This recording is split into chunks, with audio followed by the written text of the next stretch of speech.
आज हम दूसरे शमूएल की पुस्तक में अध्याय 10 और पहले इतिहास की पुस्तक में अध्याय 19 का अध्ययन करेंगे। दोनों जगह पे कुछ एक ही जैसी बातें बताई गई है, इसलिए हम साथ में अध्ययन करेंगे।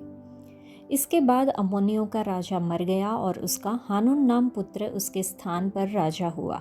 तब दाऊद ने यह सोचा कि जैसे हानून के पिता नाहाश ने मुझको प्रीति दिखाई थी, वैसे ही मैं भी हानून को प्रीति दिखाऊंगा।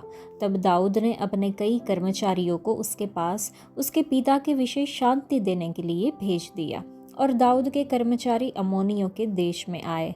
परंतु अम्मोनियों के हाकिम अपने स्वामी हानून से कहने लगे, दाऊद ने जो तेरे पास शांति देने वाले भेजे हैं, वह क्या तेरी समझ में तेरे पिता का आदर करने की मनसा में भेजे हैं? क्या दाऊद ने अपने कर्मचारियों को तेरे पास इसी मनसा में नहीं भेजा कि इस नगर में ढूंढ ढांड करके और इसका भेद लेकर इसको उलट दे? इसलिए हानून ने दाऊद के कर्मचारियों को पकड़ा और उनकी आधी आधी दाढ़ी मुड़वा कर और आधे वस्त्र अर्थात नितंब तक कटवा कर उनको जाने दिया। इसका समाचार पाकर दाऊद ने लोगों को उनसे मिलने के लिए भेजा, क्योंकि वे बहुत लजाते थे। और राजा ने यह कहा कि जब तक तुम्हारी दाढ़ियाँ बढ़ न जाए तब तक यरीहो में ठहरे रहो, तब लौट आना।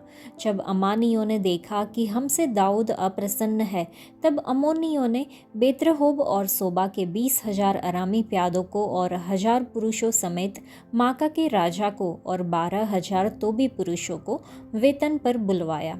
यह सुनकर दाऊद ने योआब और शूरवीरों की समस्त सेना को भेजा। तब अम्मोनी निकले और फाटक ही के पास पाँति बांधी, और सोबा और रहोब के अरामी और तोब और माका के पुरुष उनसे न्यारे मैदान में थे।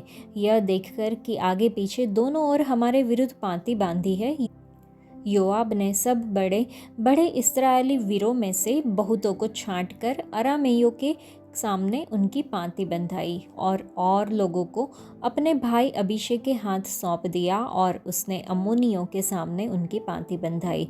फिर उसने कहा, यदि अरामी मुझ पर प्रबल होने लगे तो तू मेरी सहायता करना, और यदि अम्मोनी तुझ पर प्रबल होने लगेंगे तो मैं आकर तेरी सहायता करूँगा। तू हियाव बांध और हम अपने लोगों और अपने परमेश्वर के नगरों के निमित्त पुरुषार्थ करें, और यहोवा जैसा उसको अच्छा लगे वैसा करे। तब योआब और जो लोग उसके साथ थे अरामियों से युद्ध करने को निकट गए, और वे उसके सामने से भागे। यह देखकर कि अरामी भाग गए हैं, अम्मोनी भी अभिषेक के सामने से भागकर नगर के भीतर घुसे। तब योआब अम्मोनियों के पास से लौटकर यरूशलेम को आया। फिर यह देखकर कि हम इस्राएलियों से हार गए, अरामी इकट्ठे हुए, और हददेजेर ने दूत भेजकर महानद के पार के अरामियों को बुलवाया, और वे हददेजेर के सेनापति शोवक को अपना प्रधान बनाकर हेलाम को आए।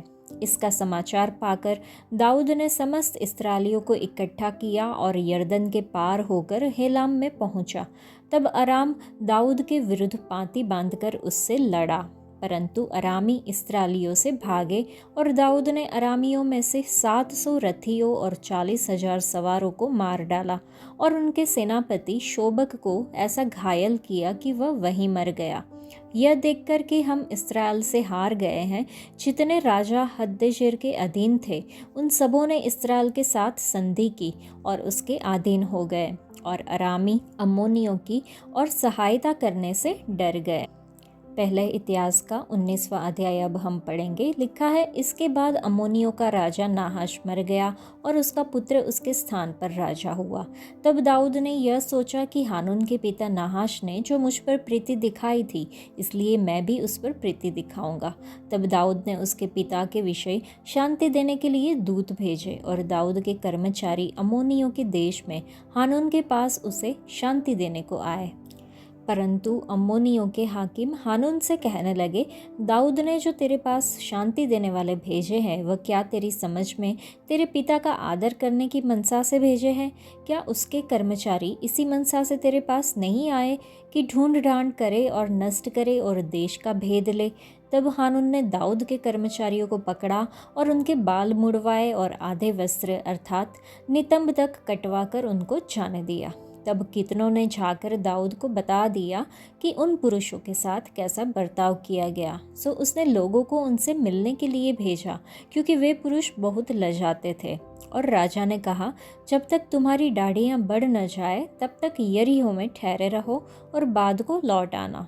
जब अम्मोनियों ने देखा कि हम दाऊद को घिनौने लगते हैं, तब हानून और अम्मोनियों ने 1000 किक्कार चांदी अरम हरेम और अराम माका और सोबा को भेजी कि रथ और सवार किराए पर बुलाए। सो उन्होंने 32,000 रथ और माका के राजा और उसकी सेना को किराए पर बुलाया, और इन्होंने आकर मेदबा के सामने अपने डेरे खड़े किए, और अम्मोनी अपने अपने नगर में से इकट्ठे होकर लड़ने को आए। यह सुनकर दाऊद ने योआब और शूरवीरों की पूरी सेना को भेजा। तब अम्मोनी निकले और नगर के फाटक के पास पांति बांधी, और जो राजा आए थे वे उनसे अलग मैदान में थे। यह देखकर कि आगे पीछे दोनों ओर हमारे विरुद्ध पांति बंधी है, योआब ने सब बड़े बड़े इस्राएली वीरों में से कितनों को छांट कर अरामियों के सामने उनकी पांति बंधाई, और शेष लोगों को अपने भाई अभिषेक के हाथ में सौंप दिया।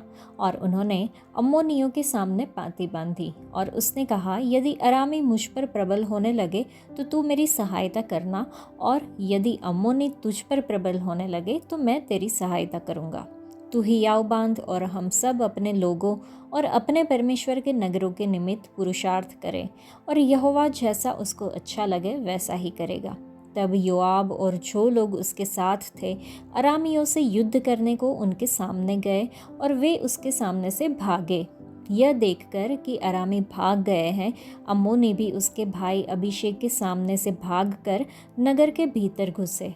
तब योआब यरूशलेम को लौट आया। फिर यह देखकर कि वे इस्राएलियों से हार गए हैं, अरामियों ने दूत भेजकर महानद के पार के अरामियों को बुलवाया, और हददेजेर के सेनापति शोपक को अपना प्रधान बनाया।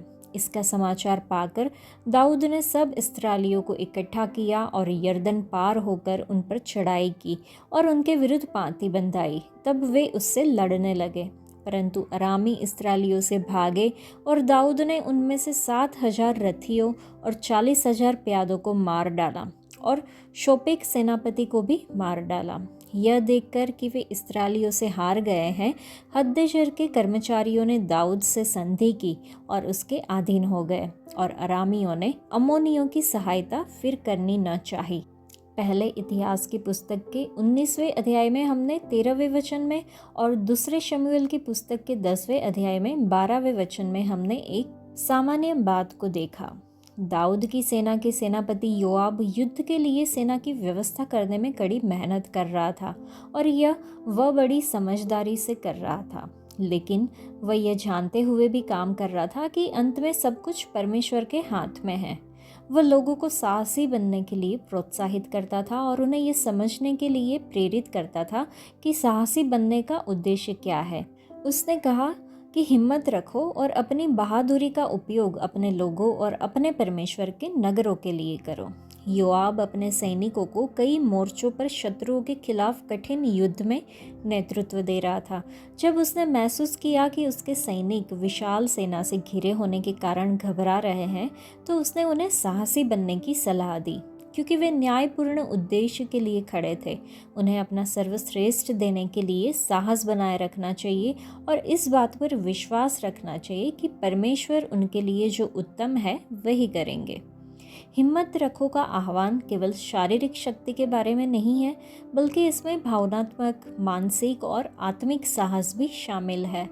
यह हमें प्रेरित करता है कि हम अपने लोगों और अपने परमेश्वर के नगरों के लिए अपनी बहादुरी का उपयोग करें। यह हमें याद दिलाता है कि हमारी क्षमताएं और संसाधन केवल स्वार्थी उद्देश्यों के लिए नहीं है, बल्कि हमारे समाज के लाभ और परमेश्वर के राज्य की उन्नति के लिए है। हमारे रोज़मर्रा के जीवन में हमें अपने सामर्थ्य, अपनी प्रतिभाओं, उपहारों और ऊर्जा का उपयोग न केवल अपने लिए बल्कि दूसरों के भले के लिए करने का आह्वान किया गया है। इसका मतलब है कि अपने परिवार, समुदाय, मंडली या कार्यस्थल में सेवा करना। परमेश्वर ने आपको जहाँ भी रखा है, उन्होंने आपको एक उद्देश्य के लिए सामर्थ्य दिया है।